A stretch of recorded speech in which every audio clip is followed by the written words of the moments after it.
तो दोस्तों जैसे मैंने बताया था कि जो अभी ऑनलाइन बेटिंग ऐप का 6000 करोड़ से ज़्यादा का स्कैम हुआ है, उसके बारे में मैं एक डिटेल स्टोरी बताऊँगा।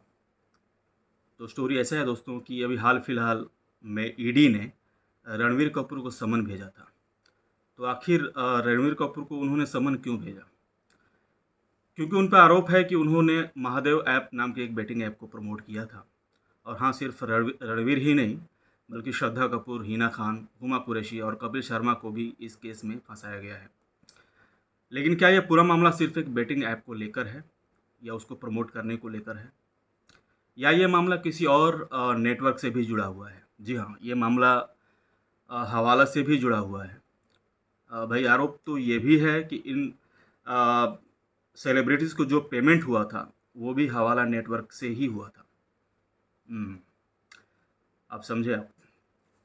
और यही नहीं इसका नेटवर्क इंटरनेशनल माफ़ियाओं और नक्सलवादियों से भी जुड़ा हुआ पाया गया है।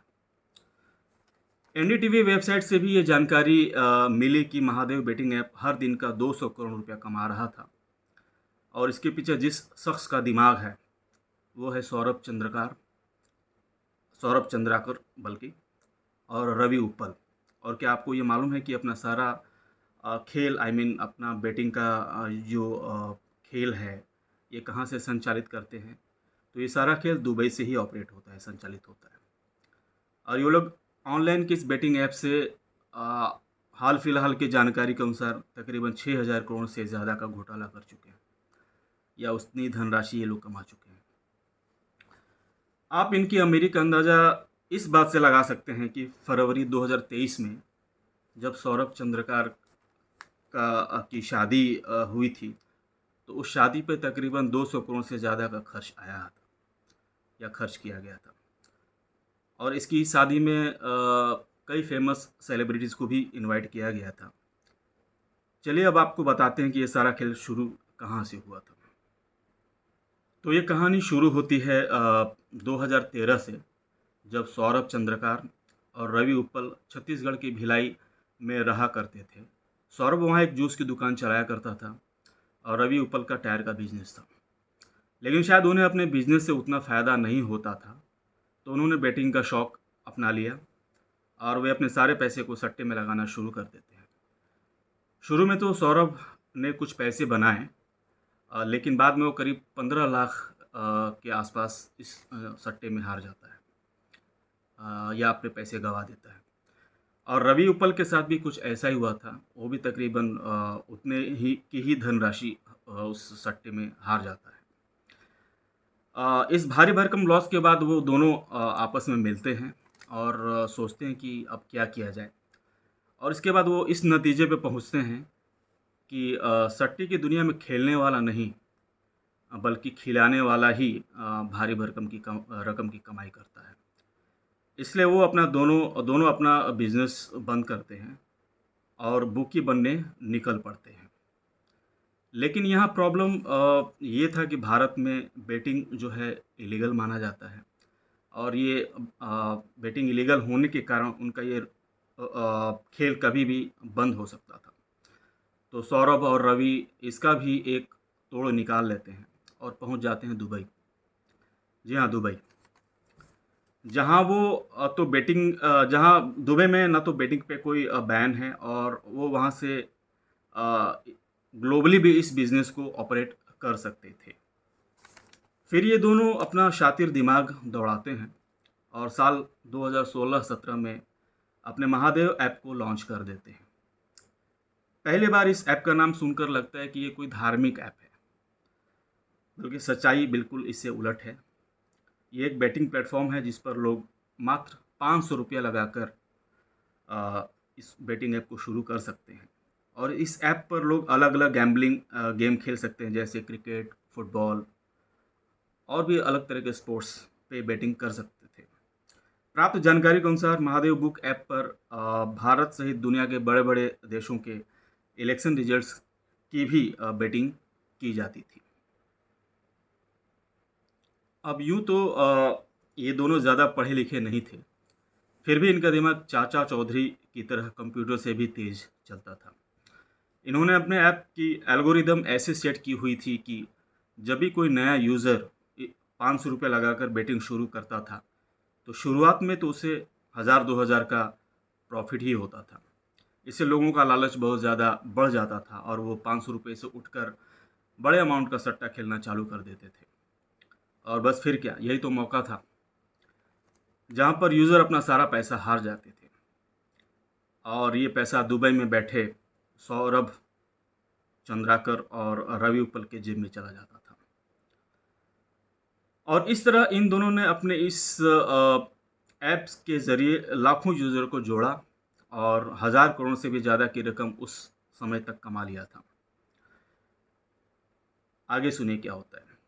उन्होंने इस पैसे की मदद से रेड्डी अन्ना और fairplay.com जैसी दूसरी बैटिंग ऐप को भी एक्वायर कर लिया था। लेकिन इन दोनों का लालच यहीं पे ख़त्म नहीं हुआ था और इन्होंने महादेव बैटिंग ऐप की फ्रेंचाइजी भी बांटनी शुरू कर दी। आपने अभी तक मैकडॉनल्ड और दूसरी कंपनियों का फ्रेंचाइजी के बारे में ही सुना होगा जो उन कंपनियों को दी जाती है। लेकिन इन दोनों ने इसे बैटिंग की दुनिया में ही लॉन्च कर दिया और इसे ईडी ने भी कंफर्म किया है। प्राप्त जानकारी के अनुसार जहाँ तक जानकारी मिली है, इनके अनुसार महादेव ऐप 70 to 30 रेशियो पर परसेंटेज के आधार पर प्रॉफिट शेयरिंग में अपना काम करते थे और अपने फ्रेंचाइजी को ये प्रॉफिट शेयरिंग में सेल करते थे। भारत, पाकिस्तान, बांग्लादेश और श्रीलंका में बैठे बुकीज़ इन ऐप पर नए यूज़र्स को ऐड करते थे, ऐड करते भी हैं आज भी, और अपने लोकल एरिया में खुलेआम बैटिंग कराते हैं, या यूँ कहें तो दोनों इस बैटिंग का गंदा खेल खेलते हैं और इसके लिए वो अपने मोहरों का इस्तेमाल करते हैं और ख़ुद अरब में बैठकर अपनी जेबें ये लोग भर रहे हैं, या यूँ कहें भर रहे थे, क्योंकि हाल फिलहाल जैसे मैंने बताया था कि ये दोनों जो है पकड़े गए हैं। लोकल बुकीज़ को मैनेज करने के लिए उन्होंने इनके ऊपर अपने लोग लगाए हुए थे और उनके ऊपर भी कई लोग बैठे हुए थे। मतलब ये सिस्टम इतना गहरा बन चुका था कि अगर कोई बुकी पकड़ा भी जाता तो पुलिस और इन्वेस्टिगेशन एजेंसियां उन दोनों तक कभी पहुंच ही नहीं पाती थी।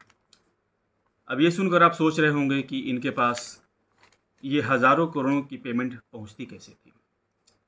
आइए अब हम इस महादेव ऐप के इस पेमेंट सिस्टम को भी जान लेते हैं। तो यहाँ पर होता कुछ ऐसा था कि जब भी कोई नया यूज़र इनके ऐप पर अपनी आईडी बनाता था तो उसे एक व्हाट्सएप नंबर के ज़रिए एक अकाउंट नंबर की डिटेल भेज दी जाती थी। अब मान लीजिए वो यूज़र उस बैंक अकाउंट में 500 रुपये जमा करता है, तो उसके ऐप में 500 रुपये की कीमत की पॉइंट को ऐड कर दिया जाता था, जिससे अब वो ऑनलाइन बैटिंग कर सकता था। अब वैसे तो बहुत कम लोग इस ऐप से पैसे कमा पा रहे थे, लेकिन अगर किसी को इस ऐप से पैसे विड्रॉ कराना होता था तो उसे दूसरे व्हाट्सएप नंबर के थ्रू इसकी जानकारी देनी होती थी। ये सब सुनने के बाद आप सोच रहे होंगे कि अगर सारी पेमेंट बैंक अकाउंट के ज़रिए ही होती थी तो आखिर पुलिस और इन्वेस्टिगेशन एजेंसियां इस रैकेट को पकड़ क्यों नहीं पाई। तो दोस्तों इसका रीज़न ये था कि सौरभ और रवि उपल या इसकी फ्रेंचाइजी कंपनियां कभी भी अपने पर्सनल बैंक अकाउंट का यूज करते ही नहीं थे। इन्होंने भिलाई और छत्तीसगढ़ के दूसरे इलाकों में रहने वाले बहुत सारे लोगों को तकरीबन 300 से 400 गरीब लोगों को के अकाउंट को ले रखा था, जिसके लिए उन्हें हर महीने 4000 या कुछ ज़्यादा की रकम दी जाती थी। बाद में इस पैसे को हवाले के जरिए भारत से दुबई भेज दिया जाता था और किसी को कानो कान खबर भी नहीं मिलती थी, खबर भी नहीं होती थी। लेकिन अब सवाल ये उठता है कि जब पिछले 6 से 7 सालों से ये इलीगल बिजनेस बड़े आराम से चल रहा था, तो हाल ही के दिनों में आखिर इसकी गूंज इतनी सुनाई क्यों पड़ने लगी, और आखिर ऐसा क्या हुआ कि सौरभ और रवि उपल पर्दे के पीछे का जो सारा खेल ऑपरेट कर रहे थे, उनकी कहानी मीडिया और इंटरनेट पर वायरल हो गई। दोस्तों वो कहते हैं ना कि मुजरिम कितना भी शातिर क्यों ना हो, अपने पीछे कोई ना कोई सबूत छोड़ ही देता है। और इस केस में भी मुजरिम ने कुछ ऐसी गलती की और इस चीज़ को लाखों कोशिशों के बावजूद भी छिपाया नहीं जा सका और वो सबके सामने, पूरी दुनिया के सामने उजागर हो गई। जी हाँ, आपने बिल्कुल सही समझा। और हाल फिलहाल में आपने मीडिया में भी सुना ही होगा। यहाँ पर हम उसी 200 करोड़ की शादी की बात कर रहे हैं, जिसके बारे में मैं आपको आगे बताता हूँ। टाइगर श्रॉफ, नेहा कक्कड़, सनी लियोनी, भारती सिंह, राहत फ़तेह अली खान, नुसरत भरूचा, भाग्यश्री और सुखविंदर सिंह, ये बॉलीवुड और बॉलीवुड के वो फेमस सेलिब्रिटीज़ हैं जो फरवरी 2023 की इस लेविस वेडिंग का हिस्सा बने थे, जिसके लिए 200 करोड़ रुपए का खर्च किया गया था। अब अंबानी अदानी के परिवार की शादी होती तो कोई हजम भी कर लेता, हजम भी कर सकता था।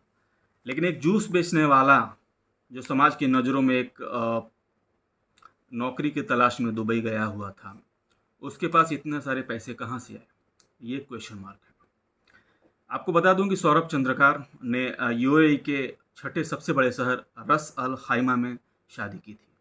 इसके लिए अर्बन इवेंट प्राइवेट लिमिटेड नाम की एक इवेंट मैनेजमेंट कंपनी को हवाला के जरिए 112 करोड़ रुपए की भी पेमेंट की गई थी।